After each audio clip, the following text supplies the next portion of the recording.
Every 28th September was declared as the International Day for Universal Access to Information, and in Uganda the day will be celebrated tomorrow, 26th September 2024, at Makerere University under the theme Mainstreaming Access to Information and Participation in the Public Sector. Commemorations such as this one is one way we monitor and assess progress made. It is also from such commemorations as the one we will have tomorrow at Makerere University that we get an opportunity to come to the round table with the partners in the protection. A larger chunk of them, 56%, say that they have never had any contact with their leader, their local leader.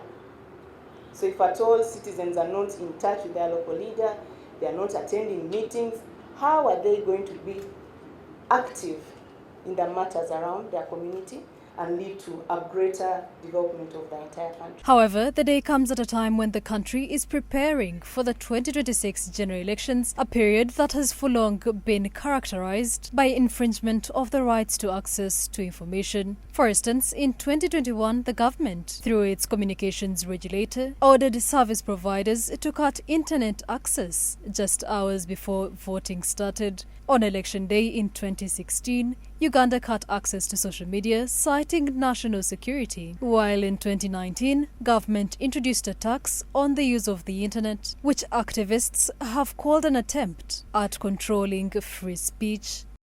It's from the ground that the Africa Freedom of Information Center has implored the government on a number of recommendations regarding the strengthening of access to information and freedom of expression in the country. Among these is the protection of journalists from harassment, especially during elections. We should ensure that restrictions on freedom of expression are reasonable and justifiable in line with international human rights standards.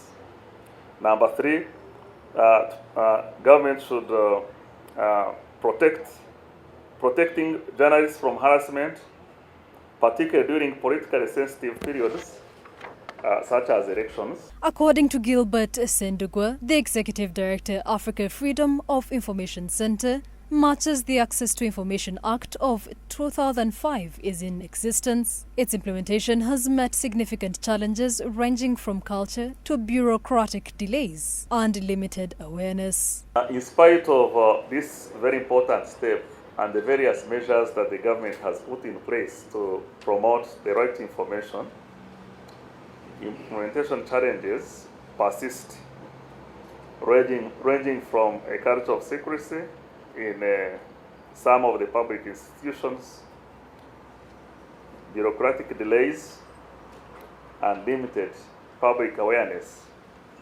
of their legal right to access and use public information. In response, the Minister of State for ICT, Godfrey Kabyanga, assured the country of a number of government programs aimed at improving access to information in the country. Among these was the amalgamation of the ICT and Communication laws into one law. Now to get all laws and make one law.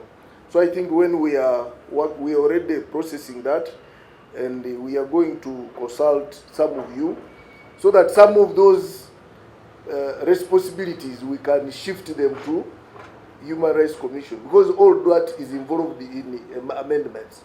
You know that even Human Rights Commission will get more responsibilities soon. The minister also commented on the various internet infrastructure developments put in place for the same cause. He revealed how plans are underway to extend the internet from the current 53 districts to the entire nation. On the national backbone infrastructure, where right now our government internet is in 53 districts, but we have money now from Exim Bank, and we are going to expand to all the 149 districts. We are also working on affordability of internet.